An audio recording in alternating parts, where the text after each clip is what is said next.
안녕하십니까. 그럼 전 시간에 우리가 코스트 에스티메이션이 어떻게 리스크와 관련되는가에 대해서 좀 알아봤는데, 이번 시간에는 리스크 매니지먼트 전반적인 부분에 대해서 알아보겠고, 적용 대상은 설계와 시공 부분이 되겠습니다.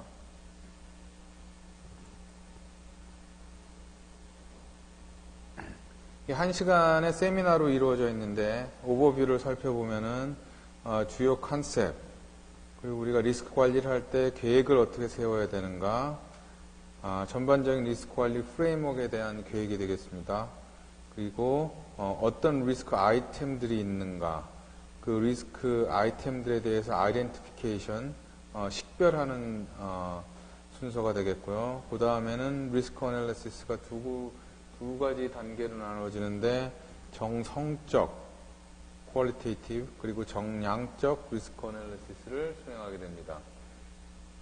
그 이후에는 우리가 식별을 하고 분석한 리스크에 대해서 어떻게 대응을 할 것인가에 대한 리스크 리스폰스 플래닝이 있고, 그 다음에 그 리스크 아이템들이 사건별로 어떻게 진행되고 있는가 알아보고 필요에 따라서 액션을 취하는 모니터링 앤 컨트롤 단계가 되겠습니다. 키 컨셉입니다. 우선 리스크의 요소들은 다음과 같습니다. threat, 좋지 않은 의미의 리스크가 되겠죠. 그 다음에 opportunity, 이건 기회로서, 둘 다 어떤 불확실한 이벤트를 얘기를 하는데, opportunity 같은 경우에는 좋은 의미, positive 의미의 불확실성을 뜻하게 되겠습니다. 이 두 가지의 정도는 그 리스크 이벤트가 생길 수 있는 probability, 확률과 그 리스크 이벤트가 생겼을 경우에 어떤 임팩트, 내 프로젝트에 영향을 끼치는 정도를 뜻하겠습니다. 이 두 가지가 연결이 돼서 그 리스크가 표현이 되는 거고, 좋은 의미, 나쁜 의미의 리스크가 있다는 것을 뜻하게 되겠습니다. 그리고 리스크 매니지먼트는 하나의 전반적인 관리 프로세스를 뜻하는 게 되겠습니다.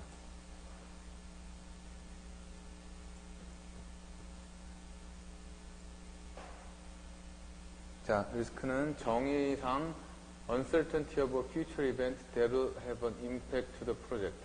내 프로젝트에 어떤 영향을 줄 수 있는 불확실한 미래의 이벤트라고 얘기를 할 수가 있겠습니다.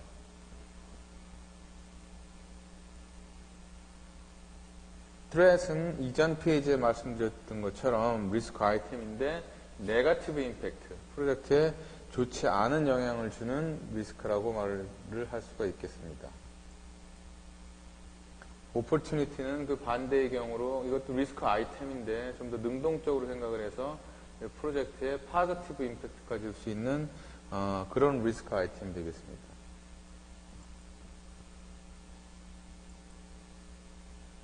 probability, likelihood of a risk occurring. 이게 몇 퍼센트 확률로 이 리스크가 생길 것인가 하고 따져보는 확률 부분이 되겠고요.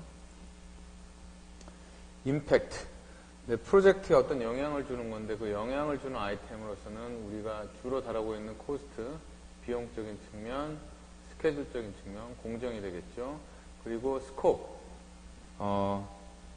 ABCD 일만큼 하기로 했는데 좋지 않은 경우에 ABCD 뿐만이 아니라 EF, 공정 아이템까지 떠안아서 하게 되는 경우, 혹은 스코프이 줄어드는 경우, 이런 식의 임팩트가 또 있을 수 있겠죠. 그 다음에 어떤 신뢰나 이미지를 잃게 되는 그런 나쁜 임팩트가 있을 거고, 그거는 결국은 어떤 요인이 되는 리스크 이벤트에 의해서 생긴다라고 이야기를 할 수가 있겠습니다.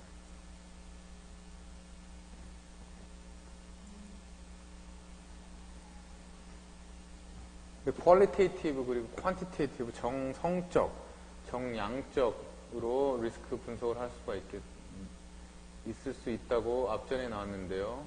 여기에서 보시는 바와 같이 expressed in a qualitative manner, 정성적인 거죠. 우리가 흔히 말하는 높다, 중간 정도 된다, 낮다, 혹은 quantitatively, 요거는 이제 정량적으로 어떤 숫자를 표현할 수가 있는 게 되겠습니다. 퍼센테이지나 혹은 돈의 액수. 혹은 스케줄 측면으로 봤을 때는 날짜, 이런 게 되겠죠.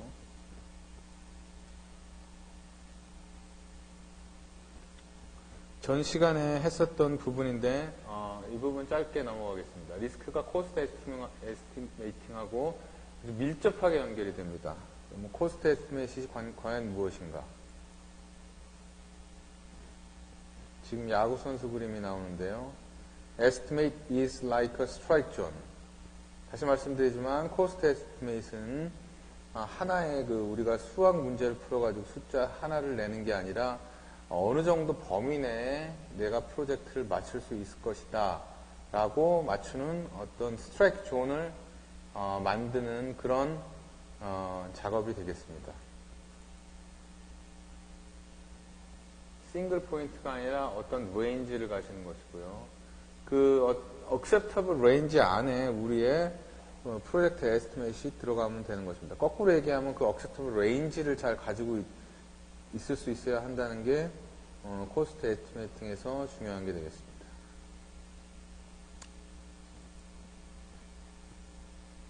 자, 결국 리스크, 코스트 에스티메이트이 관련되는 이유는 어떤 불확실한 상황에서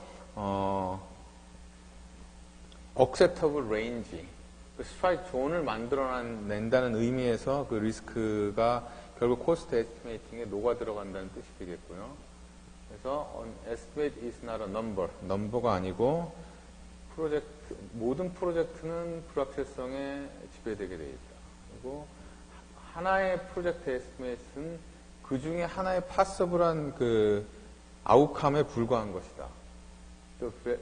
The variables are not directly controllable or absolutely quantifiable. 우리가 토공 견적을 내는데 정확하게 암이 얼마만 어디에 존재해 있고 토사가 어디에 존재해 있고 또한 우리가 또 무기의 공사를 하다 보면은 이게 그 비가 오는 날짜가 경우에 따라서는 길 수도 있고 경우에 따라서는 짧을 수도 있고 근데 이 부분을 다 고려를 하다 보면 그것들이 다 결국은 코스트 에스티메이트에 영향을 미치게 되는데요. 그 말인 즉슨 그런 불확실한 아이템들이 녹아 들어가가지고 어떤 acceptable한 레인지로서 코스트 에스티메이트를 내려야 된다는 뜻인 거고 결론적으로 cost and schedule estimating must consider possibilities in assessing estimates and schedules using a recognized logical and tested process. 자, 그 불확실성을 고려를 해서 레인지를 만들어낼 때 우리가 누구나 인정하고 논리적인 방법을 써가지고 에스티메이트를 구성하는 게 중요하다 그 뜻이 되겠습니다. 여기에 보시는 바와 같이 각각의 이 probability 그 히스토그램이 되겠는데요. 하나의 어떤 에스티메이트 이그젬플이 되겠고요. 여기 이 각각의 이 에스티메이트이 하나씩 나올 수가 있는데 그 아웃컴이 가지고 있는 어떤 전체적인 분포가 이렇게 될 수가 있겠다. 익스트림하게 이렇게 높게 나올 수도 있고 익스트림하게 적게 나올 수도 있고 이 정규분포처럼 생겼는데요. 이 정도 평균을 가지고 나올 수도 있겠고 경우에 따라서는 이런 쪽으로 몰려 있을 수도 있겠고 넓게 퍼져 있다면 불확실성이 더 불확실한 거겠고 좁게 모여 있다면 더 정확한 부분이 되겠습니다.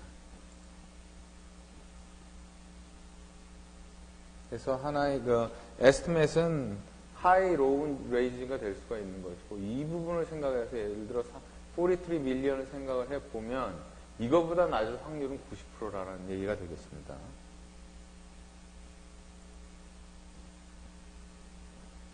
그래서 이 리스크 매니지먼트 프로세스라고 얘기를 했고요. 이 플래닝으로부터 시작을 해서 내가 전반적인 프로세스를 어떻게 가지고 갈 것인가 계획을 짜는 거, 그 다음에 얘기했던 것처럼 식별, 분석, 성적 분석을 먼저 하게 되었습니다. 아무래도 이게 디테일로 들어간다기보다는 주관적으로 표현하는 게 되기 때문에요. 그 다음에 정량적인 분석, 그 다음 리스크 대응, 그 다음에 리스크 모니터링 하고 컨트롤 하는 게 되겠습니다. 첫 번째 순서가 되겠습니다. 리스크 플래닝이고요. 제일 중요한 거는 프로젝트에 관련된 여러 가지 인포메이션을 모으는 게 중요하게 되겠습니다. 프로젝트 이니시에이션 다큐멘트,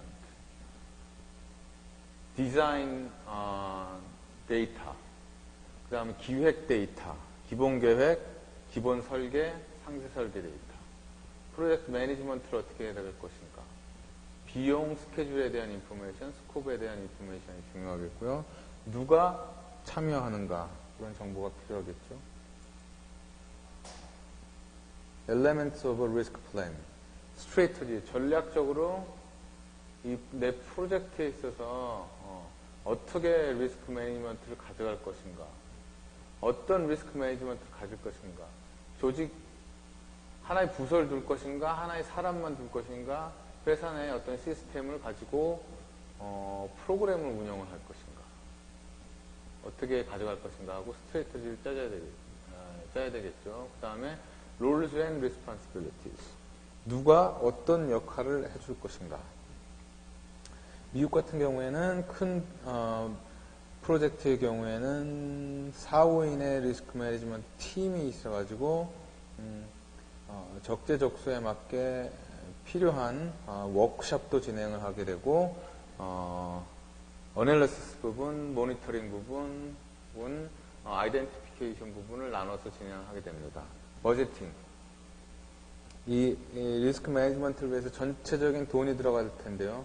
어디서 그 예산을 가져올 것인가 계획을 짜야 되겠죠.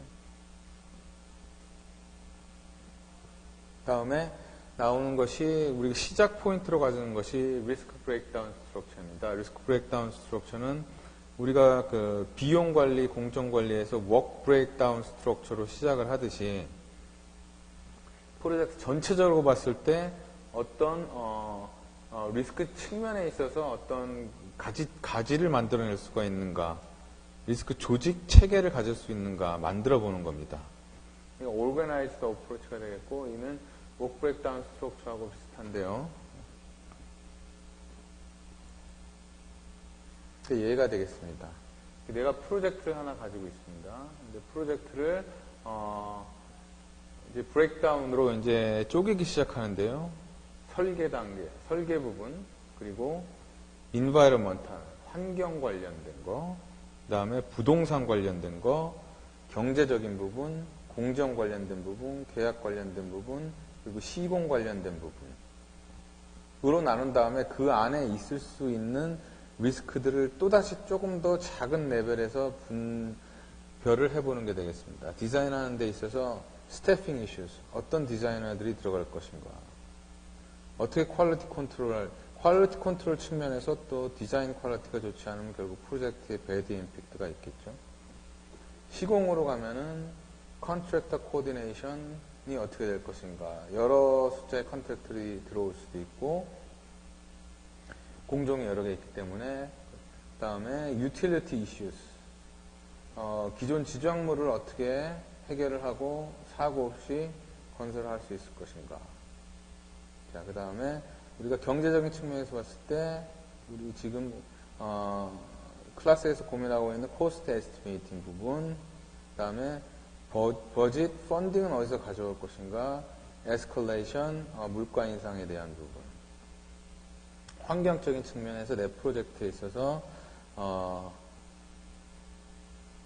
예를 들어 우리 환경에 이제 인허가가 이제 중요한 리스크 아이템이 되는데 이 부분이 잘 풀려지지 않는다면 시간이 또 오래 걸리게 되겠죠. 그럼 예를 들어서 이렇게 준 바와 같이 이렇게 여러 가지 리스크들이 있는데 어디에 속하게 되는가를 좀 구조적으로 빠뜨리지 않고 잘 따져주기 위해서 가지고 있는 브레이크다운 스트럭처가 되겠고요. 컨트랙팅 밑에 계약 부분의 딜리버리 메서드. 딜리버리 메서드 하면 이제 럼썸이 되느냐, CM이 되느냐, 아니면 턴키가 되느냐, 각 딜리버리 메서드별로 이제 가지고 있는 리스크들을 정리하는 게 되겠습니다. 어떤 클레임이 있을 수 있고 어떤 설계 변경이 있을 수 있겠다. 그걸 내 프로젝트가 기반이 돼가지고 잘 따져보는 게 되겠습니다.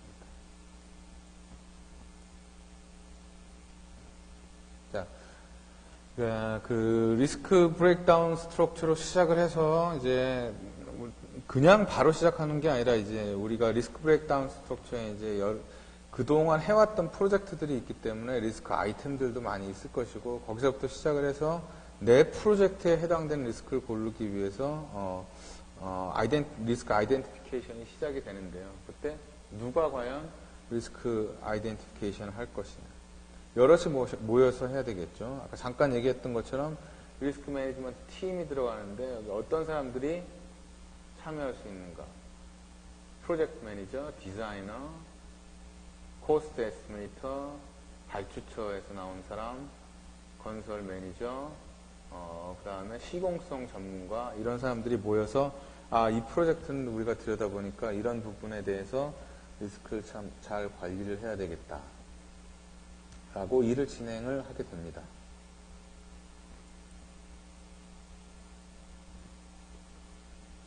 우리가 리스크 브레이크다운 스트럭처를 만들었으니까요. 요거를 가지고 시작을 하게 되는 거고요. 여러 가지 사실 프리디파인드 예전 프로젝트가 기반이 돼가지고 이미 가지고 있는 데이터베이스에서 시작을 해서 브레인스토밍을 통해서 이 리스크는 사전에 있었던 게 우리에 해당이 되겠다. 또 그게 없었다면 또 새로 또 넣어야 되겠고요. 이제 그런 작업이 되겠죠. 그 리스크 레지스터는 여러분들 쉽게 생각을 해서 엑셀이나 데이터베이스 쉿에 내가 우리 리스크 매니지먼트 팀이 생각하는 리스크 아이템을 등록을 시키는 겁니다. 이 부분에 대해서는 리스크 어널리시스라고 계속 모니터링을 해야 된다 그래서 데이터베이스에서 셀렉션이 됐던 아니면 새로 집어넣었던 이 프로젝트에서 이제 가지고 가야 될 리스크 아이템을 등록을 하게 되겠습니다. 매트릭스 포맷을 가지게 되겠고요.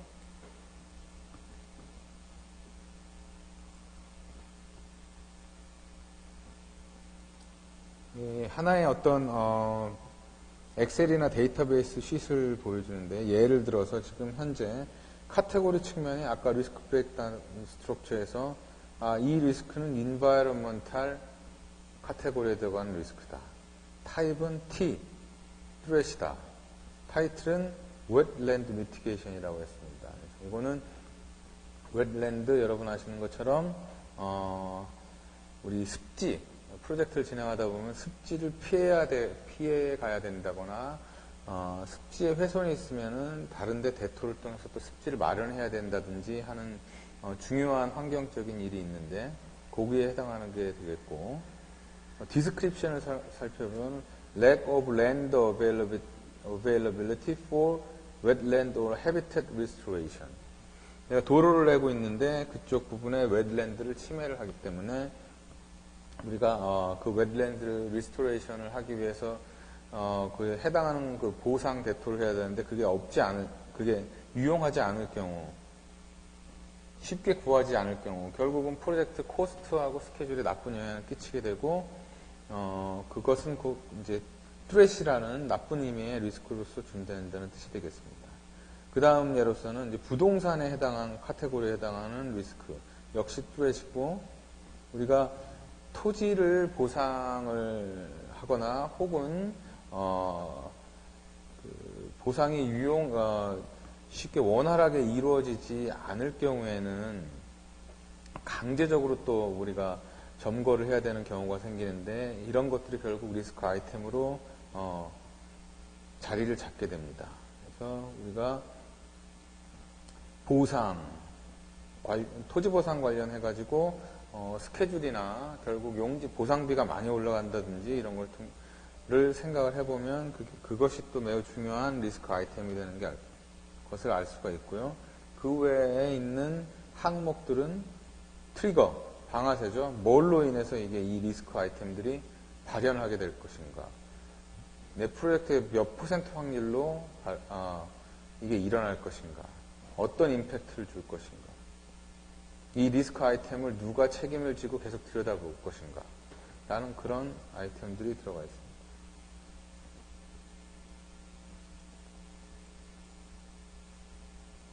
자, 그 다음에는 이제 어널리시스 파트로 넘어가게 되는데 우선 시작하는 거는 이제 정성적인 디테일한 숫자를 가지고 계산하지 않는 qualitative risk analysis가 되겠습니다.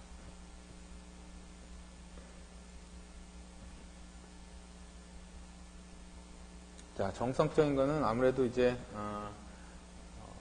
주관적으로 그리고 그동안의 리스크 매니지먼트 팀이 가지고 있는 경험이라든가 합리적인 직관을 이용을 해가지고 내가 생각하기에 중요하다고 생각되는 리스크를 뽑아내는 게 되겠습니다. Evaluating risks and selecting those that need careful management. 어느 리스크 아이템들은 정성적으로 보기에도 좀 중요성이 덜하다든지 그리고 생길 확률이 매우 적다든지 하는 게 있겠고 그 반대의 경우도 있겠죠. 그 다음에 Developing a better understanding of the potential impact of risk. 자, 이게 시작 포인트로서 결국 어떤 영향을 내 프로젝트에 주게 될 것인가 하고 이제 고민해 보게 되는 거죠.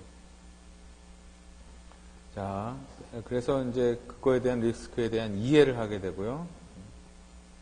마찬가지로 임팩트 그리고 프로버빌리티 둘 다에 대해서 이제 고민을 해보는 정성적으로 고민을 해보는 그 단계가 되겠습니다.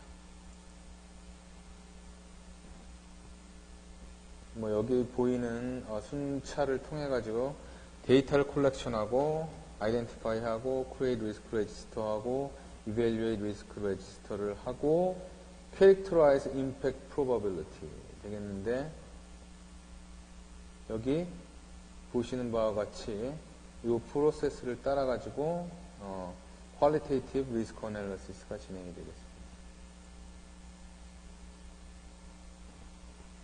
지금 이 세 단계는 앞전에 얘기했었던 부분이 되겠고 현재 여기에 위치해서 리스크 레지스터를 보고 한번 판단해 보는 게 되겠습니다.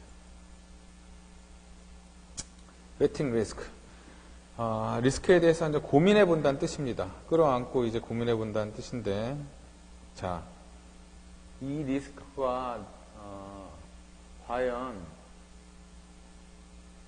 내 프로젝트에서 좀 매니지가 돼야 될 것인가 말 것인가를 고민하는 상황인데요. 그랬을 때 우리가 이런 질문을 할 수가 있겠습니다. 그리고 질문의 답변이 노라면 계속 리스크 레지스터에 두고 가져갈 필요가 있는 게 아니라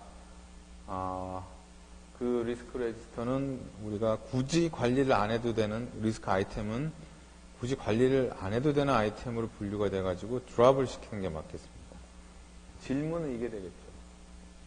Is this a risk that is going to keep me up at night? 무슨 뜻입니까? 나를 계속 밤에 일어나서 고민을 하게끔 만들 그런 리스크 아이템인가? 이거 일어나면 어떡하지? 일어나면 어떡하지? 하고 고민하는 게 되겠죠. 그거에 대한 답변이 노라면 이 별로 안 일어날 것 같다고 생각하는 거거든요. 그래서 이제 드랍을 하는 게 맞게 되겠고요.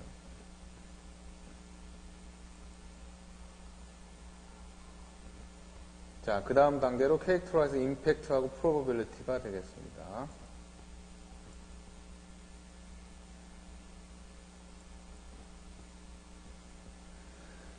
자, 우리가 이제 고민을 하면서 이게 어떤 리스크인 거고 이게 일어났을 때 어떤 임팩트가 있는 거를 정성적으로 따져보는 게 되겠습니다.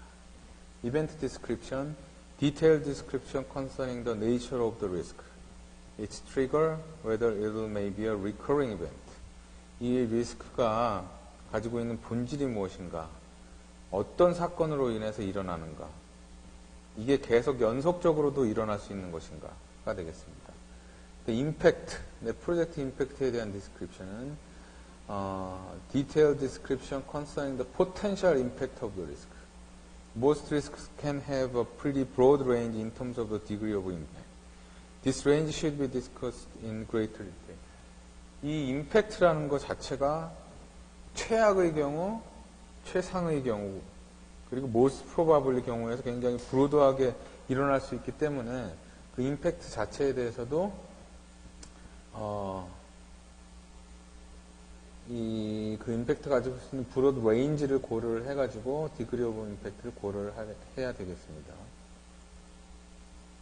probability, 어느 정도 확률을 가지고 일어나겠다. 자, 우리가 뭐 이렇게 약자로 스마트라고 그래가지고 이벤트 디스크립션을 하는 데 있어서 스페시픽하게 누가, 어떻게, 어디서, 왜, measurable, how will you know it happens? 뭐 어떤 일이 생겼을 때 이걸 알 수 있게 된다. attainable, is the risk attainable or manageable? 내가 어떻게 할 수 있느냐? realistic, 이게 realistic한 것이냐? timely, 언제 이 리스크가 일어날 것인가? 이런 어세스먼트를 해야 되겠죠. 예가 하나 나오고 있습니다. 이벤트 디스크립션이고요. 우리가 도로 프로젝트, 예를 들어 도로 확장 프로젝트를 진행 중인데, 현재 이 도로를 이제 굴착을 해가지고 넓혀야 되는 상황인데, 이 안에 들어있는 관거의 위치를, 유틸리티 관거, 여기서는 워터메인이니까 상수도가 되겠는데, 상수도 위치를 잘 모르는 상황이 되겠습니다. 그럼 어떤 리스크가 있겠습니다. Risk of damaging the pipe during excavation. excavation을 하다가 이 파이프를 건드리고 이런 식으로 누수가 생기는 상황이 있을 수가 있겠죠. 그건 뚜렛이 된 리스크 아이템이 될 것이고, 그랬을 경우에 발주처가 관거의 위치를, 정확한 위치를 주는 것이 책임이기 때문에, 그래서 그것을 잘못 줘서 결국은 그에 대한 책임을 지게 될 수 있는 상황이 되는 거고요. 이것이 하나의 한 이벤트 디스크립션이 되겠습니다.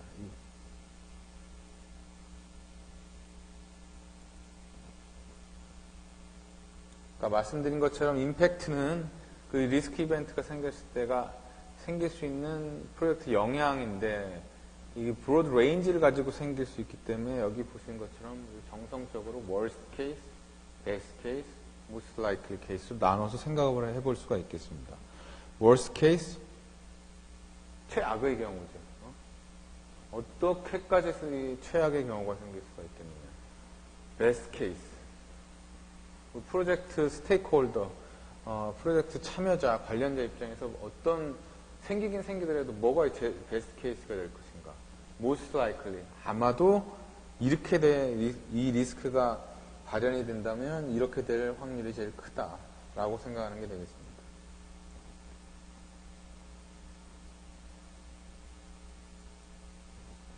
임팩트 디스크립션이 되겠습니다. worst case, 백호가 상수도관을 쳐가지고 크게 파손이 되고 누수가 되면서 땅까지 꺼지게 되는 싱크홀까지 만들어지는 그런 가장 안 좋은 최악의 경우가 되겠고요.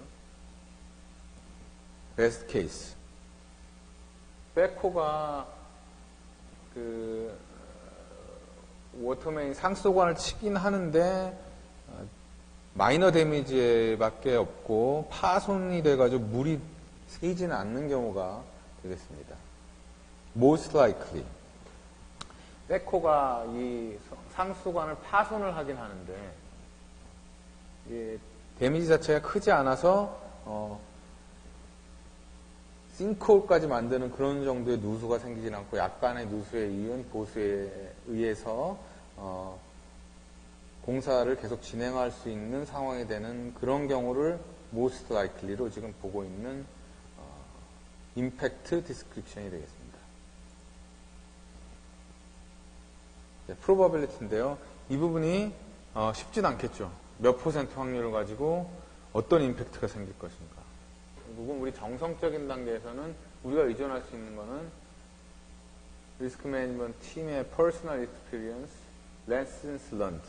비슷한 프로젝트를 봤을 때 이 정도 확률인 것 같다. expert opinion.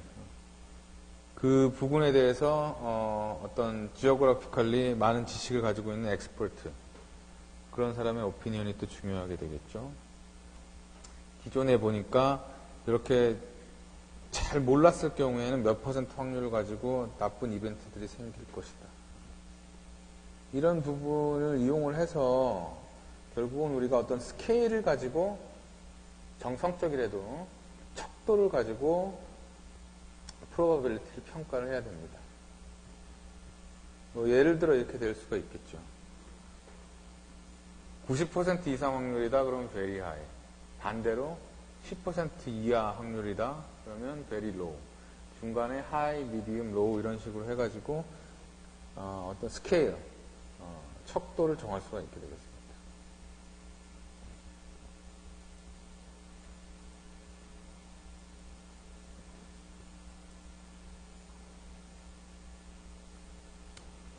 자, probability.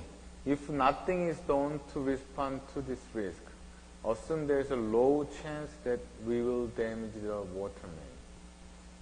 우리가 보기에 아무것도 안 해도 그렇게 유틸리티 라인이 복잡하게 들어가 있지 않은 정보가 있기 때문에 실제로 데미지를 줄 확률은 한 30%보다 낮겠다라고 판단하는 경우가 되겠죠. 이거를 조금 더 우리가 발전을 시키면 리스크 임팩트하고 프로버빌리티를 매트릭스 형태로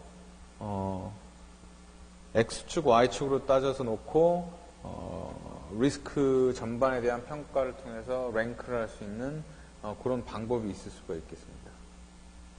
그런 매트릭스 형태로 만들어 놓으면 크로스 레퍼런싱을 임팩트하고 프로버빌리티를 크로스 레퍼런싱을 할 수 있게 되겠죠. 그래서 우리는 결국 그 리스크에 대한 크리티컬리티 얼마나 중요한가에 대해서 판단을 할 수 있게 되겠습니다. 자, 여기 뭐 리스크를 트렛하고 오퍼튜니티로 알아보다 보니까 크게 두 개가 나왔는데요. 일단 뭐 이 트렛에 대해서만 보시면은 X축에 그 degree of impact, very low다, low다, medium이다, high, very high. 그 Y축은 probability가 되겠고. 그렇다면 여기 보시는 바와 같이 랭크를 1부터 10까지 해놨는데요. 1이 가장 크리티컬한 임팩트다. 생길 확률도 높고 일어났을 때 내 프로젝트 코스트에 2% 이상의 확률을 줄 수 있는 very low, very high criticality risk다라고 생각을 할 수 있겠고 반대로 이렇게 볼 수도 있겠고요. 중간 정도에 나오는 건 또 노란색으로 표현이 될 수가 있겠습니다. 그래서 probability하고 임팩트를 크로스 레퍼런싱해서 이 리스크 이벤트는 결국 내 프로젝트에서 한 미디움, 한 랭크 5에 해당하는 크리티컬리티를 가지고 있다라고 평가를 해볼 수 있는 것을 보여주고 있습니다.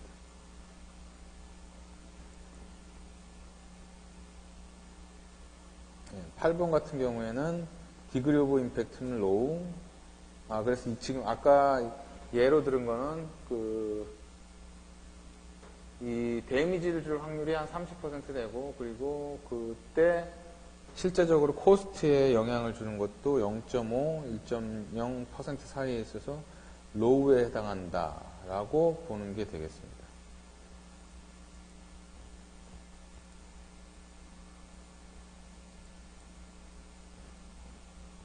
자, 우리가 시간이 지나가고 한번 고민을 해보고 그러면 이제 리스크에 대한 이제 이벤트 디스크립션도 들어가고 프로버빌리티도 들어가고 임팩트도 들어가면서 계속 리스크 레지스터를 업데이트하게 됩니다. 우리가 after characterizing the risk description, impact, probability를 했죠. 그 다음에 평가를 해보니까 별로 그렇게 중요하지 않아요. 크리티컬리티가 낮죠. 그러면 그거는 드랍이 되게 되는 거고요. 또 시간이 지나면서 우리가 처음에 아이덴티파이 하지 못했던 게 또 들어올 수도 있게 되겠습니다.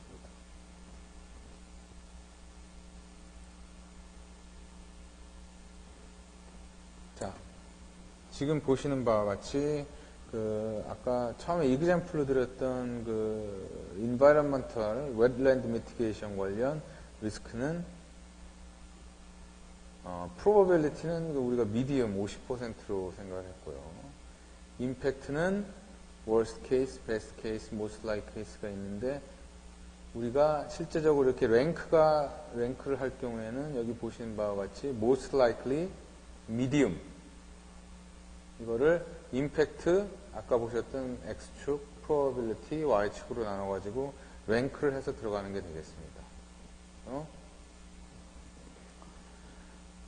여기 랭크를 쭉 따져가지고 뭐 10 9 이렇게 나오는 건 더 이상 레지스터에 두지 않고 이제 넘어갈 수가 있는 게 되겠죠.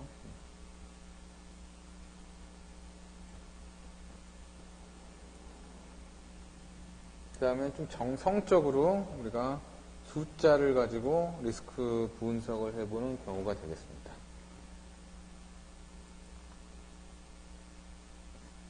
자, 목적이 뭐죠? Quantify the expected risk values. 전 시간에 얘기했었던 expected risk values. 리스크에 대한 기대치를 한번 계산해 보는 게 되겠습니다. 우리가 바라보는 것은 지금 프로젝트 코스트하고 스케줄이 되겠죠. 테크닉, 디시전 트리 여러분들한테 얘기를 해줬었습니다. 그리고 이거는 EMV, Expected Monetary Value를 계산하는 게 되겠고, 사실상 디시전 트리는 효용함수를 통해서 보정하지 않는 한 이 Expected Monetary Value를 이용하는 기법이 되겠습니다. 그 외에 우리가 확률 분포 히스토그램을 만들어주는 리스크 모델링 소프트웨어 등을 이용을 할 수가 있게 되겠습니다.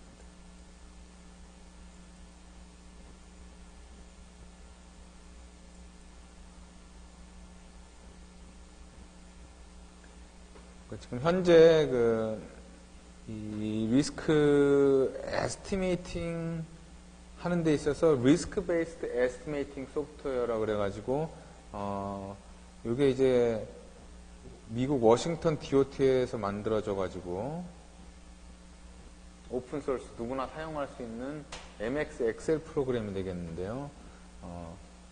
사전에 시작했을 때 보여줬던 비용 히스토그램을 여러 가지 리스크 이벤트 디스크립션하고 공종에 대한 사전 에스티메이션을 가지고 레인지를 뽑아낼 수 있는 그런 리스크 모델링 소프트웨어가 되겠습니다. 많은 수의 몬테카를로 시뮬레이션을 통해 가지고 만들어내게 되고요.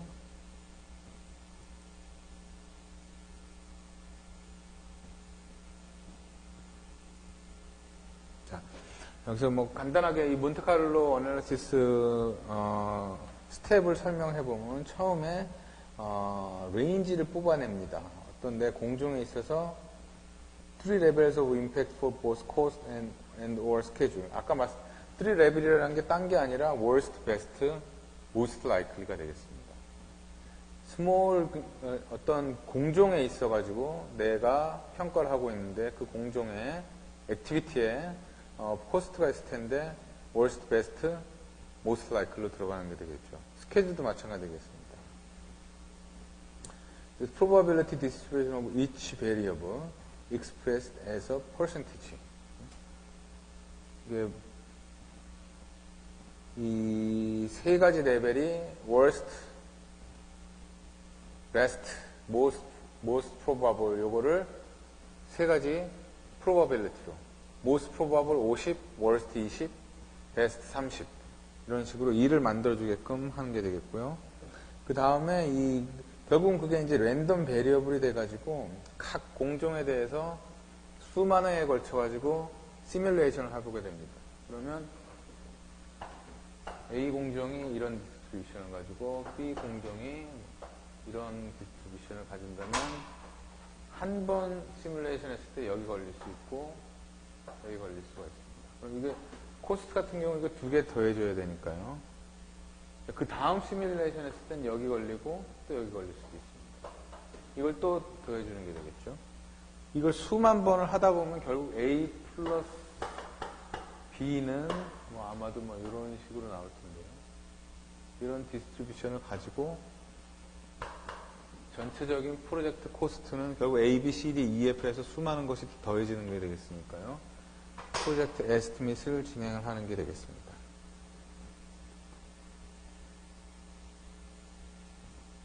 엑셀 시트는 16개의 워크시트이 있고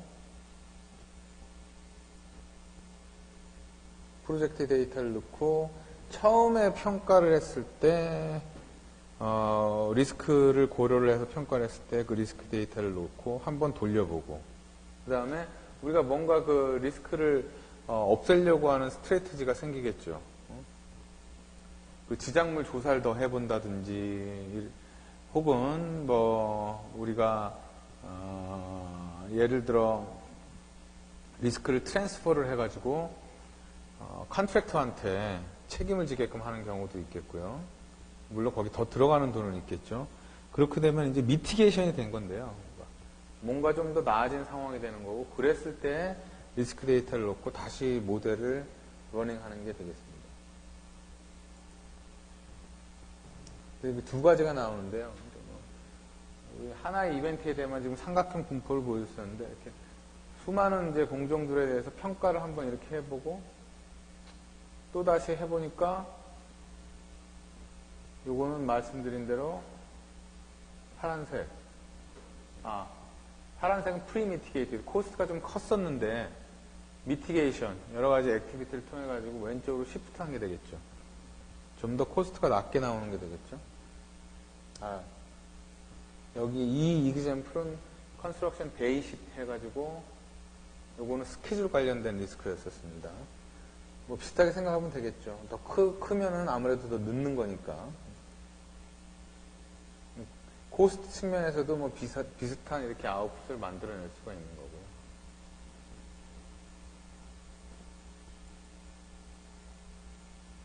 이렇게 이제 숫자를 가지고 정량적으로 스케줄과 코스트에 대해서 분석을 해보는 리스크 어널리시스가 또 진행이 될 수가 있겠습니다.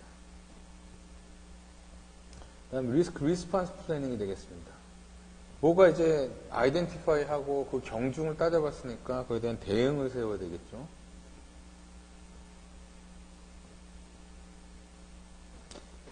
Now that we've considered the impact of the risk on our project, what are we going to do about it? 뭔가를 해야 되는데요.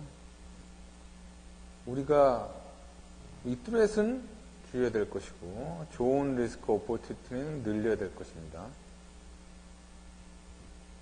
자, 통상 우리가 이제 리스크를 하면 아무래도 이제 그 뚜렛을 많이 생각을 하게 되고요. 그때 어떤 리스크 리스폰스 스트레이터지가 있느냐? Avoid. 피하는 게 되겠죠. 그 리스크를 피하는 겁니다. 안 하는 겁니다. 리스크 미티게이트. 어떤 액션을 통해서 리스크를 줄여보는 겁니다. 리스크 트랜스퍼. 가장 대표적인 예가 보험이 되겠는데요. 내가 돈을 주고 사서 그 리스크 이벤트가 생겼을 때 돈을 주고 사서 책임은 보험회사에다 넘기는 거죠. 물론 프리가 아닙니다. 리스크 억셉트. 이 리스크는 내가 알지만 내가 안고 진행을 하겠다라는 게 되겠고, opportunity, exploit, 적극적으로 더 이용을 한다는 뜻이 되겠습니다. 좋은 의미니까. share, 남하고 나눈다면은 그 좋은 이벤트가 생길 확률이 더 커집니다. enhance, 들어오는 그 오퍼튜니티가 생길 확률을 더 높일 수 있게끔 어떤 일 진행하는 데 있어서 강화를 한다는 뜻이 되겠죠. avoid. 첫 번째 리스폰스 플랜이 되겠는데요. avoid or eliminate the threat by 어떻게 avoid 할 수가 있겠습니까? changing the way the project is performed. 내가 아까 이전에 나왔던 그 워터메인 리스크 관련된 경우 혹은 웨드랜드 관련된 경우 선형을 바꿔버리는 거예요. 거기 지나가지 않게 가는 거예요. 어보이드가 되겠죠. 즉, eliminating the portion of the project that contains the risk element. 선형을 바꿔버렸어요. 평면 선형을. 지나갈 일이 없습니다. 그 리스크도 없는 거예요. This approach will often have an implementation cost. 아마도 그렇게 되려면은 도로 길이가 길어져가지고 그렇게 하기 위해서 따로 또 돈이 들어가는 상황이 생길 것이고요. Eliminating or avoiding a risky project element might result in a scope reduction. 혹은 그 범위 자체가 이제 줄어드는데 꼭 해야 되는 범위라면은 사실 줄일 수가 없는 상황이 많이 있겠죠. 자.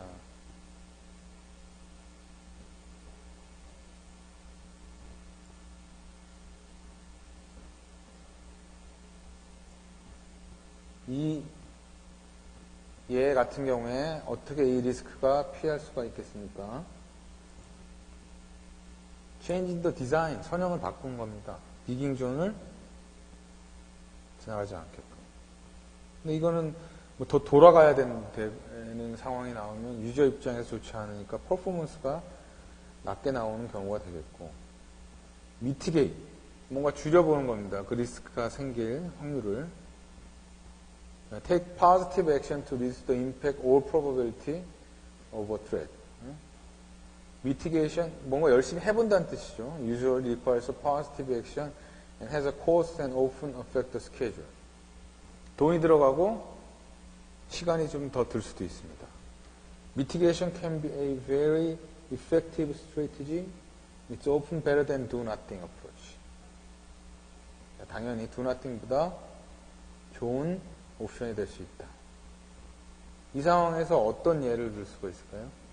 어떻게 mitigate, 좀 줄여볼 수 있을까? How could this risk be mitigated? Pay for an exploratory survey. 최근에 또 뭐 싱크홀 때문에 많이 이슈가 되고 있는데요. 우리 GPR 레이더라든가 각종 센서를 통해서 이 안에 어디에 어떤 지작물이 있는지 좀 엑스트라로 탐사를 해볼 수가 있겠죠. 결국 근데 이게 돈이 들어가게 되는 거고요. 그렇지만 정확하게 위치를 알면서 리스크는 줄여주는 게 되겠습니다. 트랜스포. 내가 떠안아야 될, 이 경우에 지금 발주처 입장에서 리스크 평가를 했는데요. 내가 발주처로서 떠안아야 될 리스크를 남에게 넘기는 겁니다. Move the responsibility for risk to a third party by paying them to do so. 근데 트랜스퍼가 공짜가 아니죠. Transferring risk will usually have an added cost. Some risks such as schedule risk cannot be transferred. 예를 들어 한국 같은 경우 지하철 공사를 하는데 지작물 인포메이션이 정확하지 않기 때문에 줄파기 공정이라는 거를 컨트랙터한테 줍니다. 줄파기 공정은 딴 게 아니라 컨트랙터들이 조심스럽게 파보면서 지작물을 피해가란 뜻입니다. 그리고 그 줄파기 공정엔 당연히 돈을 또 줘야 되겠죠. 그랬을 경우에 지작물 파손은 이제 파손에 대한 리스크는 컨트랙터한테 넘어가는 거고, 문제가 생겼을 경우에 모든 책임은 컨트랙터가 짓게 되는 겁니다.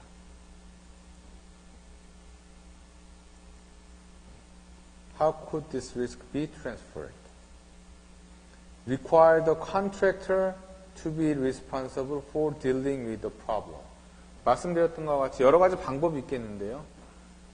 대한민국에서 지자체들이 많이 하고 있는 줄파기 공정으로 따로 엑스트라 코스트를 주는 경우가 있을 수 있을 것이고, 그 외에 뭐 계약에 의해서 이 프로젝트의 지작물에 대한 책임을 벗는 대신에 프로젝트 코스트를 얼마를 더 얹어준다라는 그런 계약이 따로 있을 수가 또 있겠습니다.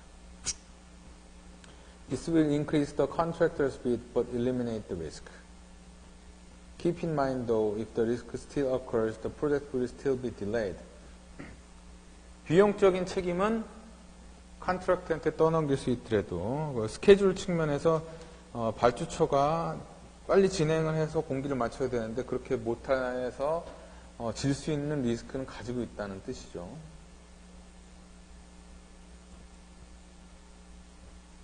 accept.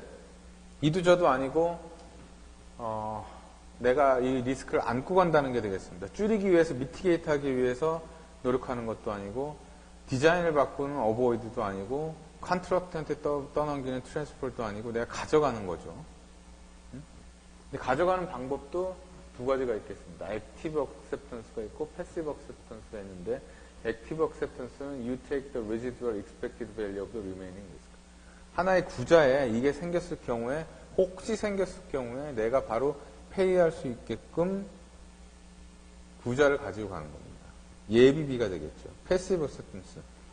그런 것이 없이 그냥 가는 게 되겠습니다. 그냥. 문제가 생겼을 경우에 어떤 임팩트가 더 커질 수가 있겠죠. 시간적인 측면에서. 그리고 근데 버짓도 확보를 항상 한다는 보장이 없으니까 그런 위험성도 있게 되겠습니다. 자, 이에서 accept. If all else fails, we must accept the risk. The choice will be whether we hold the funds. 예비비로서 가지고 갈 것이냐, in reserve.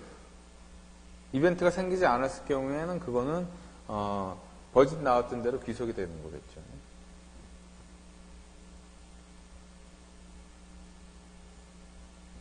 그 다음 예가 되겠습니다. exploit이 되겠는데요. 이건 make an opportunity happen. 우리가 어떤 기회를 가지고 있다면은 지금 나오는 exploit은 아까 말씀드렸던 바와 같이 어느 타입의 리스크에 해당이 되느냐.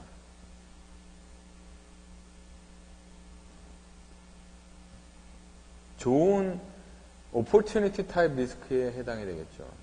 지금 이제 우리가 요 뚜렛에 해당하는 피하고 경감하고 이동시키고 받아들이고가 있었고 이제 그게 이제 좋지 않은 뚜렛에 해당하는 리스크였고요. 기회가 되는 리스크에서는 exploit, share, enhance가 되는데 이 세 개에 대해서 이야기를 하는 게 되겠습니다.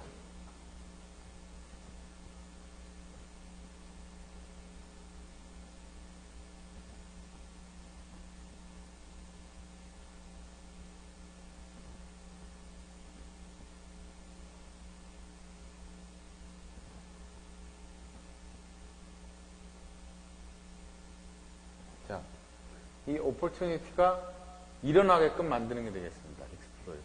유용하다, 적극적으로 이용하다 이런 뜻이죠. This usually requires some expenditure of time and or money to achieve. 이렇게 하기 위해서 적극적으로 이용하기 위해서는 결국은 돈하고 시간이 통상 들어가게 되겠죠. Expected return should obviously exceed the cost to exploit the opportunity. 이 opportunity 가능성을 높이려고 이 코스트하고 타임을 투입하게 되는데 당연히 그것이 그 기회가 줄 수 있는 것보다 더 적어야지 얘기가 되겠죠.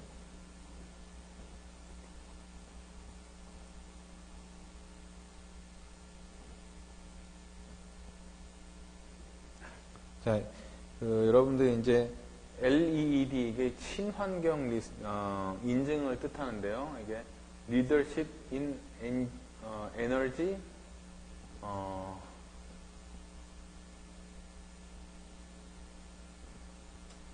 이게 또 지금 생각이 안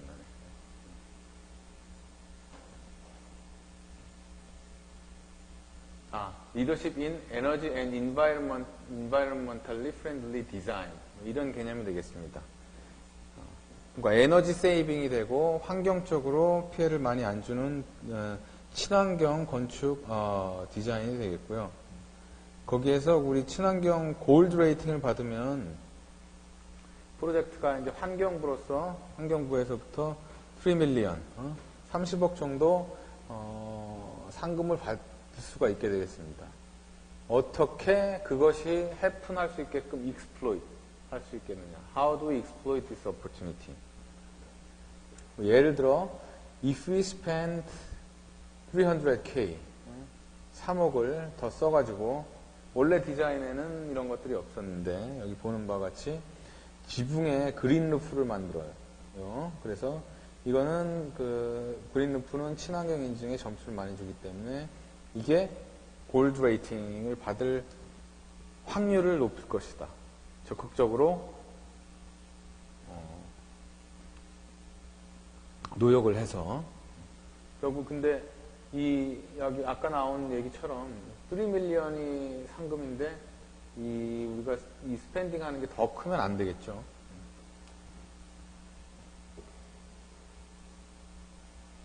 share. 그 다음은 이제 이게 나누는 게 되겠습니다. 이게 통상 우리가 이제 프로젝트를 파트너십을 하고 가지고 갔을 때, 발주처가, 컨트랙터가 너가 어떤 새 공법을 가져와서 세이빙을 한다면 그것을, 사실 컨트랙터 입장에서 세이빙을 해서 돈을 더 못 받으면 손해가 되는 거니까, 그런 식으로 진행하지 않고, 세이브된 거에 반만큼은 너한테 돌려주겠다. 돈으로서 주겠다. 이런 식으로 하는 게 되겠고요. 살펴보시면 share the benefits of an opportunity with other stakeholders to help make it happen. 우리가 새 공법을 가지고 전체 프로젝트 코스트를 줄이고 싶어요. 얘기했던 것처럼 시공하는 사람들 그런 아이디어가 많이 있을 수 있는데 자기가 받을 돈을 줄여가면서 하려고 하지 않겠죠. 근데 거기에서 인센티브로서 쉐어를 한다면 그런 것이 일어날 수가 있겠죠. This usually requires actively seeking out the support of other stakeholders. 그렇죠? 지금 말씀드리는 것처럼 내가 발주처 입장에서 설계자 혹은 시공자에게 이 부분에 대해서 아이디어를 얻고 도움을 청하는 경우가 되겠습니다. 이 부분이 중요하죠. The expected return must be divided between the involved parties. 예를 들어 프로젝트 코스트를 10만 불을 세이브를 했으면 그 예를 들어 어떤 공정을 없앰으로써 10만 불을 세이브를 했다면 그 공정은 원래 일을 하고 10만 불만큼의 일을 하고 원래 디자인대로 컨트랙터는 거기에 해당하는 프로핏을 또 챙겨가는 경우가 되겠는데 그것이 없었으니까 대신에 5만 불을 너에게 주겠다. 발주처 입장에서는 5만 불이 세이브가 된 거죠.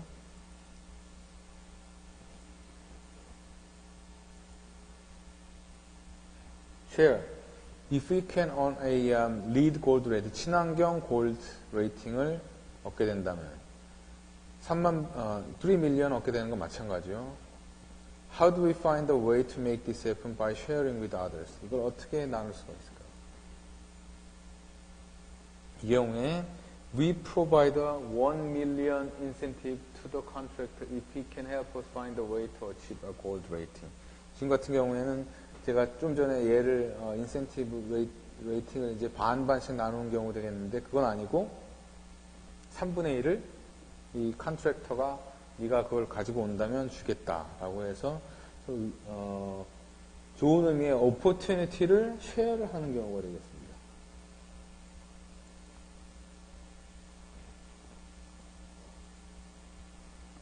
다음에 enhance, increase the probability of the opportunity of occurring and or the degree of the resulting benefits. 어떻게 확률이 됐건 좋은 임팩트가 됐건 이거를 높일 것이냐. Enhancement is not always sure thing, but oftentimes it can prove to be a worthwhile approach. 항상 보장되는 것은 아니지만 추가해야 될 필요가 있을 것이다. 어떤 example이 있을까요? If we can earn LEED Gold rating, the project will receive 3 million. 어떻게 이 찬스를 인해서 수가 있을까요? 물론 이전에 나왔던 쉐어가 있을 수도 있고 익스플로이트가 있을 수도 있겠지만은 내 프로젝트 팀에 엑스트라 페이를 주고 리드 디자이너 우리가 뭐 P나 이런 것처럼 또 인증을 받은 리드 디자이너가 있는데요. 그거를 프로젝트 팀에 어사인을 한다면 결국은 이 골드 레이팅을 높이는 방법이 될 수가 있겠습니다. 그 다음은 리스크 모니터링 앤 컨트롤이 되겠습니다. 항상 관리의 기본은 계획을 세우고 그것이 내 계획대로 가는가 계속 살펴보면서 모니터링 하면서 디비에이션, 그것이 벗어난다면 그것에 해당하는 액션을 취하는 게 되겠습니다. 자, 어떤 액티비티들이 있을까요? Tracking risks on the risk register. 시간이 지나면서 어떤 리스크들은 중요하지 않게 됩니다. 1년짜리 프로젝트였는데 강우에 대비해서 강우하고 관련된 것이었었어요. 큰 강우량. 근데 여름이 지나갔어요. 그 부분은 또 우리가 제낄 수가 있는 게 되겠고 공정적으로 프로젝트 초기에 배치됐었고 이미 컴플리션이 됐다. 그것도 더 이상 고민하지 않아도 됩니다. 그래서 그 리스크 레지스터를 계속 살펴보면서 시기적으로 어떤 그 외 이유적인 것으로 빠질 수 있는 건 빼야 되겠죠. 그리고 시간이 지나가면서 우리가 몰랐던 사실을 또 알 수 있게 됩니다. Identifying new risks and retiring old ones 했는데 지금 retiring old one 말씀드렸고 새로운 리스크 아이템이 생긴다면은 identify 된다면 그것을 또 집어넣어야 되는 거고요. 그러므로 해서 adjusting risk response strategies or developing new ones. 뭔가 원래 가지고 있는 리스크 리스폰스 스트레이티지도 미티게이션에서 트랜스퍼로 갈 수도 있는 거고요. 바뀔 수도 있겠습니다. 시간이 지나가면서. 그래서 monitoring the execution and effectiveness of risk response strategies. 뭔가 우리가 리스폰스 스트레이티지를 만들었었는데 그게 제대로 execution이 됐느냐 그리고 실제로 효과가 있었느냐 따져보는 게 되겠습니다.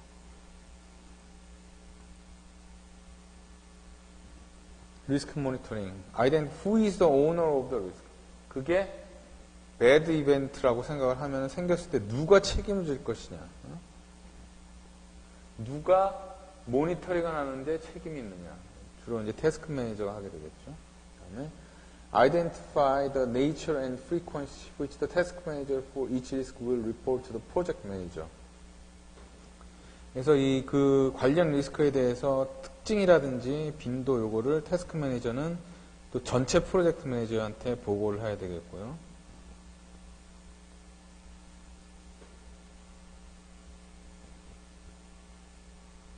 이것도 뭐 전반적인 얘기가 되겠습니다. Develop monitoring protocol with respect to the form of these updates. 이게 프로토콜, 일을 진행시키는 데 있어서 어떤 원칙, 절차를 만드는 게 되겠죠. 이런 업데이트 하는 데 있어서 그런 원칙이나 절차를 만들어야 된다. 누가 어느 타이밍에 어떻게 누구에게 보고를 하고 확인을 받는다. 또 프로젝트 매니저, 전체 프로젝트 매니저 should distribute updates of the risk register to the risk management team. 리스크 매니지먼트 팀에게 이 프로젝트 매니저는 계속 업데이트가 되는 리스크 레지스터를 다시 또 나누어 줘야 됩니다. 자, 그래서 여러분들에게 리스크 전반적인 리스크 매니지먼트에 대해서 얘기를 했고요. 결국은 이게 프로젝트 코스트하고 스케줄에 주는 임팩트가 크기 때문에 얘기를 한 거고 그 스텝이 얘기했던 것처럼 기억을 해야 될 게 리스크 플래닝, 전반적인 프로세스를 어떻게 계획을 세우는가, 리스크 아이덴티피케이션, 어떤 리스크가 있는지 식별하는 거, 그 다음에 정량적 리스크 분석, 이 리스크가 가지고 있는 어떤 일어날 수 있는 확률이나 일어났을 때 그 이펙트가 얼마나 큰가, 임팩트가 얼마나 큰가 따져보는 거, 그 다음에 리스폰스 플래닝, 리스폰스 스트레이티지, 어떻게 대응을 할 것인가, 피할 것인가, 가지고 갈 것인가, 줄일 것인가, 남에게 넘길 것인가, 그리고 리스크 모니터링까지 해서 그렇게 5개로 이어진 리스크 매니지먼트에 대해서 오늘 알아봤습니다.